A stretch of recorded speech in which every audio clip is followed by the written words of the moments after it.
Buenos dias from San Gervasi. This is the Rorschach Spain update from the 21st of May, 2026. Quick summary of what's going down in Spain.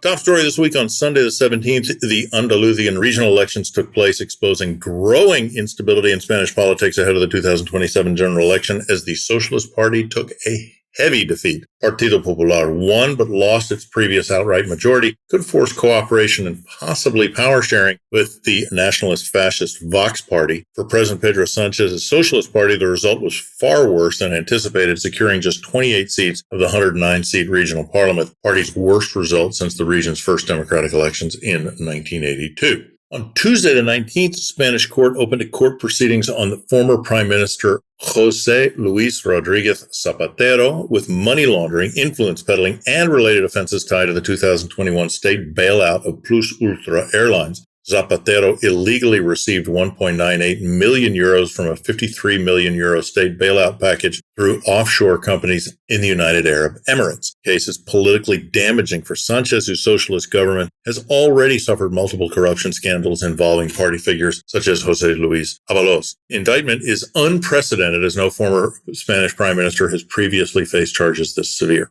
Next, update on a story that's finally wrapped up over almost a year of back and forth. On Monday the 18th, Latin pop star Shakira won a major legal victory after a court ruled she should receive a tax refund worth about 50 million euros. Repayment includes about 24 million euros in income tax and nearly 25 million euros in penalties imposed by authorities for a serious 2011 tax violation. However, the High Court ruled that the tax officials failed to prove Shakira was a tax resident in 2011. The law requires at least 183 days in the country. The court found that she spent only 163 days here. Tax agency said that it will appeal to the Supreme Court, so no money will be paid until a final ruling is made.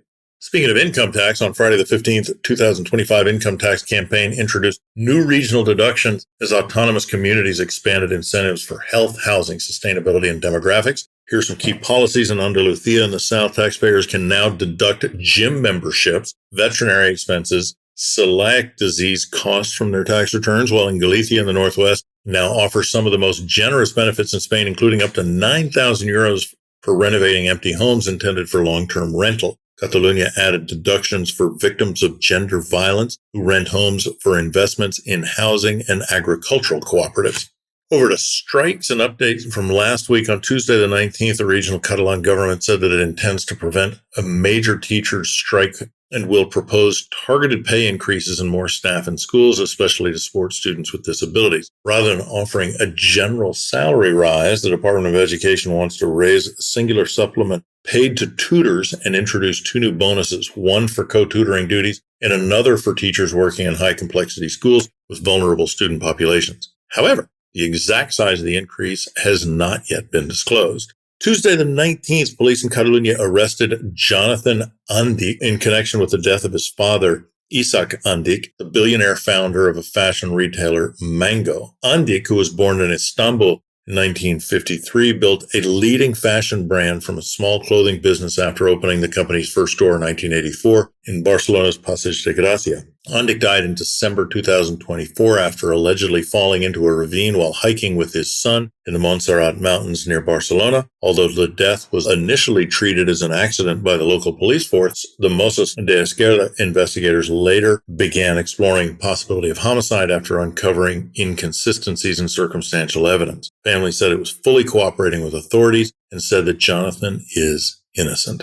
Moving to the skies. On Tuesday the 19th, Euronews reported that from this week onwards, the country will start heating up earlier than usual. According to the National Meteorological Agency, IMET, the hottest parts of the country will be western Andalusia in the south, particularly in Seville, Córdoba, and Mérida, where temperatures are expected to exceed 35 degrees centigrade, 122 Fahrenheit. Other inland regions, including parts of Castilla-La Mancha, could see temperatures rise above 33 degrees centigrade, which is 91.4 Fahrenheit. Meteorologists say the heat wave-like conditions are arriving far earlier than normal, as such temperatures are usually associated with July or August rather than mid-May. The hot spell followed one of Spain's wettest winters in decades, highlighting increasingly extreme weather patterns linked to fossil fuel-induced climate change. A restaurant drama went viral on Monday the 18th after diners undisclosed restaurant allegedly walked out without paying, leaving a note explaining why. The case was first shared online by Soy Camarero, an account known for highlighting incidents in the restaurant industry. According to Soy Camarero,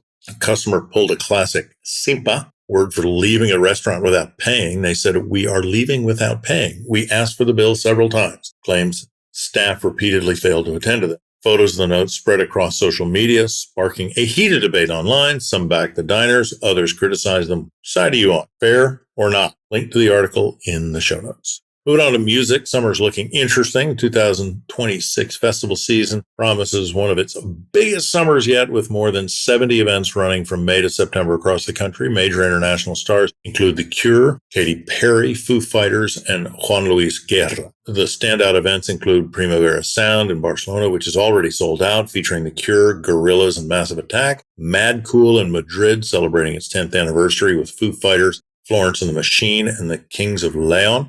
And Bilbao BBK Live, which is celebrating 20 years with Calvin Harris and Robbie Williams. Electronic music fans can go to festivals like Sonar and the Monegros Desert Festival, while rock fans can catch Iron Maiden, Marilyn Manson, and The Offspring at summer metal events.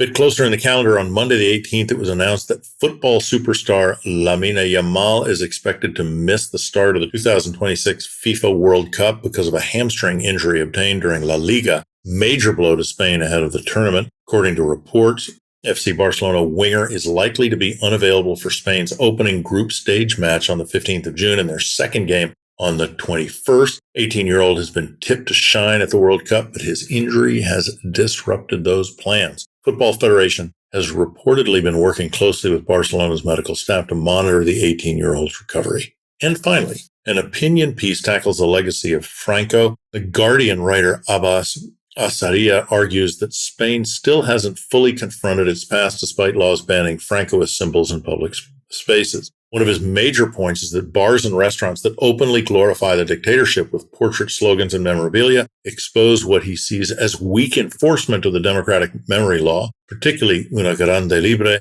a bar in Madrid that embraces Francoist imagery and attracts far-right supporters. If you're curious, you can read his piece in the show notes. And that's it for this week. Thanks for joining us. Anything to ask or tell us? info@rorschach.com. Hasta la próxima.